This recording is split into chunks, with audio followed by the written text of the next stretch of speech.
Hello guys, good morning. Ngayon magluluto tayo ng munggo na may malunggay. Hindi talaga yung channel ko talaga hindi sa pagluluto. I-share ko lang kung paano ako magluto ng munggo. So, yan po. Sana po ay panoorin nyo. Ito yung mga ingredients niya. Meron akong meat dito. Tsaka, yung meat nga pala is, kaya siya meron siyang, may mga buto siya kasi gusto ko yung may buto na meat. Ayoko yung puro laman. Boring kainin eh. So, ito naman, nandito, may onions,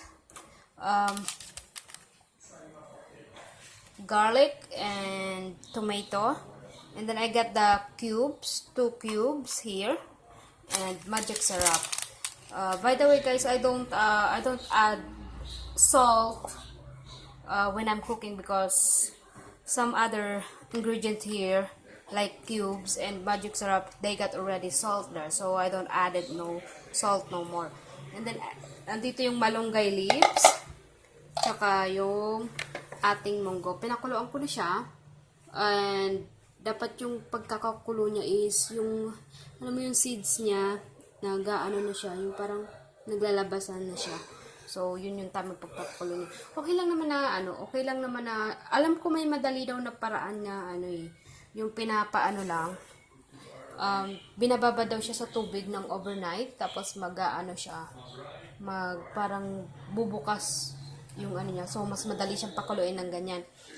So, next natin is, ayun, yung pan natin is preheated already. So, I'm just gonna put the oil in there and then we're ready to go. Ayan guys, nilagyan ko na siya ng oil. Unahin nating igisa yung garlic. Garlic muna. Ayan.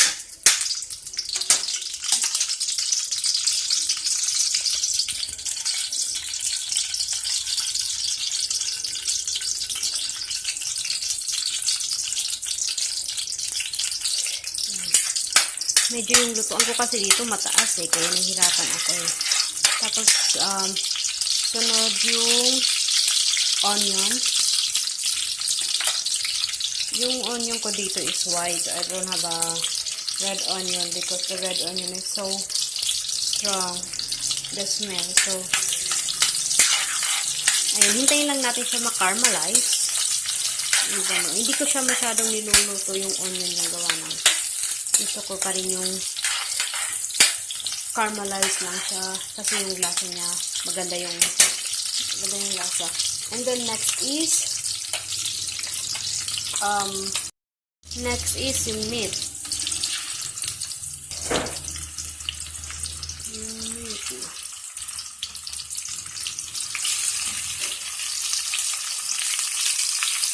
Kinakamit ko na siya. Kasi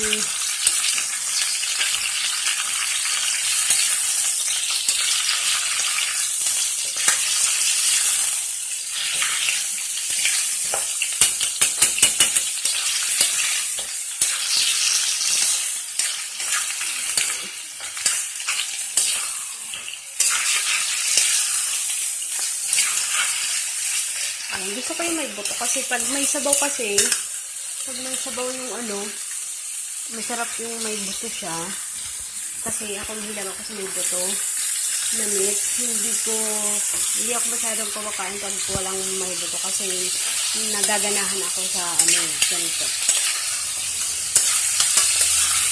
Ayan. Kasi yung lasa, kumakapit yung sa buto niya. So, masarap. Kaya lang natin siyang maluto.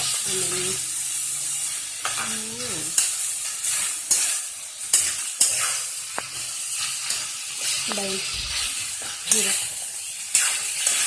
Tangkad kasi ito eh. Ayan.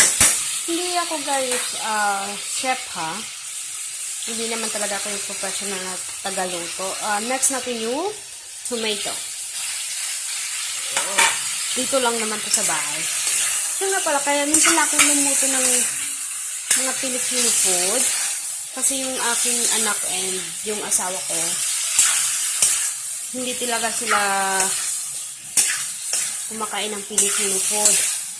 So, minsan hindi ako nagluluto ng Filipino food. Always American food. Kasi hindi sila kumakain. So, pag gusto ko lang talagang kumain ng Filipino food, saka ako nagluluto. Ayan. Medyo lutuin lang natin yung meat. Tapos, pwede na siya.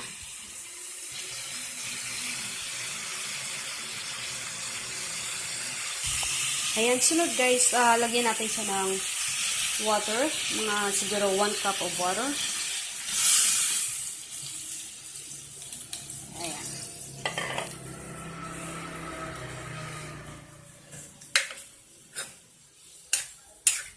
Tapos, hintayin natin siyang kumulo. Pwede naman na. Hintayin natin siyang kumulo. Ayan guys, medyo kumukulo na siya. So, next is, ilalagay ko na tong cubes. Ito yung pork cubes kasi pork yung ginamit ko dito. So, pork ang ilalagay ko. Dalawa lang. Para kumapit na yung lasa niya sa meat. Para lang siya may sabaw, no? Ayan, pagkatapos, syempre, ayan, may green pepper tayo dito. Lagay ko yung green pepper dyan kasi gusto ko yung sili. Gusto ko may sili. Tsaka mabango rin siya eh. Nagpapabango siya ng ano. So, wait lang natin siguro mga 5 minutes. Pwede na natin ilagay yung ating munggo. Ayan.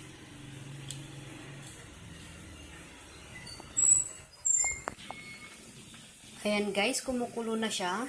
Pwede natin ilagay itong ating munggo. Next na natin to. Ayan. Kakasya ba? Parang hindi. Ay. Kasya yan. Ayan.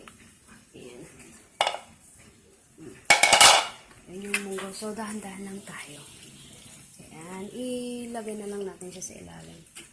So, medyo marami yung luto ko na. Ayan, nalagay ko na yung munggo. So, pakuluin lang natin siya.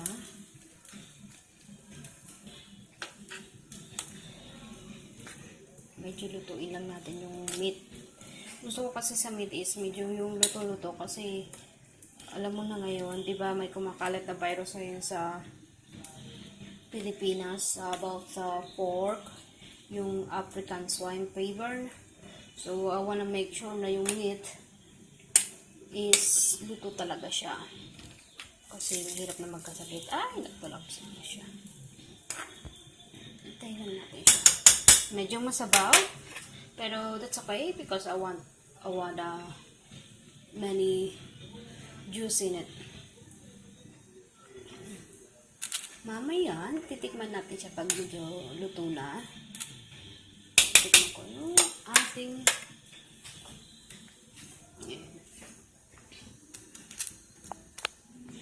ito guys, hindi naman siya pwede naman siyang lang eh. Pag nagluto kayo nito, kung ayaw yung maggastos kasi yung pork, hindi naman siya kamahalan yung pork. Pero kung halimbawa kung wala kayong pork, pwede naman hindi nyo lagyan. Kung wala din kayong malunggay, pwede nyo naman na kung meron kayong yung sili ng yung dahon ng sili, o kaya dahon ng ampalaya, pwede siya ilagay doon. But I prefer malunggay leaves kasi mas healthy yung malunggay leaves. Maraming benefits yung malunggay leaves. So, mas pinili ko siya. Tsaka yung malunggay lang naman hiningi ko lang naman dito sa kapitbahay. So nga pala guys, pwede nyo rin siyang, alam mo yung ampalaya, pwede nyo siyang ilagay yung ampalaya. Pwede naman yun na lang gamitin nyo. Okay lang naman yun. Ayan, kumukulo na siya.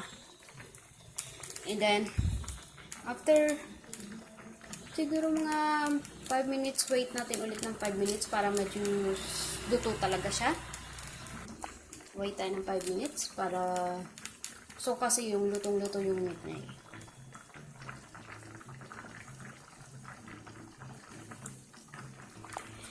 Ayan. Pwede na natin ilagay yung ating magic syrup. Oh!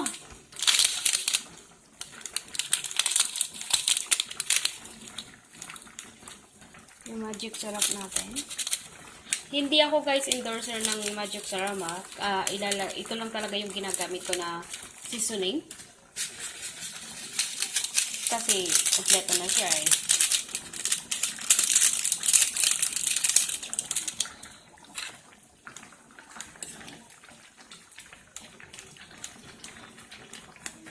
Tapos mamaya titikman ko siya.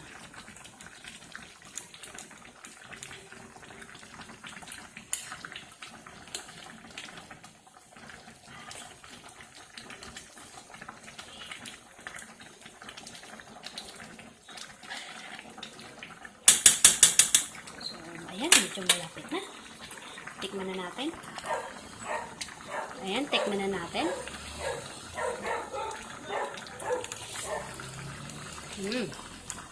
Good. Ang sarap ng lasa. Ayan. Ayan, sunod guys, yung ating malunggay leaves. Ilalagay ko na yung malunggay leaves.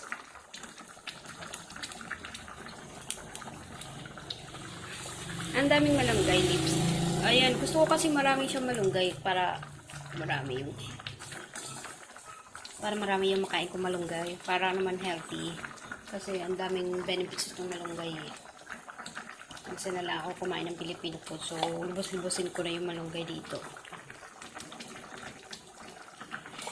Ayan, pwede pa dito sa mga bata. Ayan, dito sa mga bata.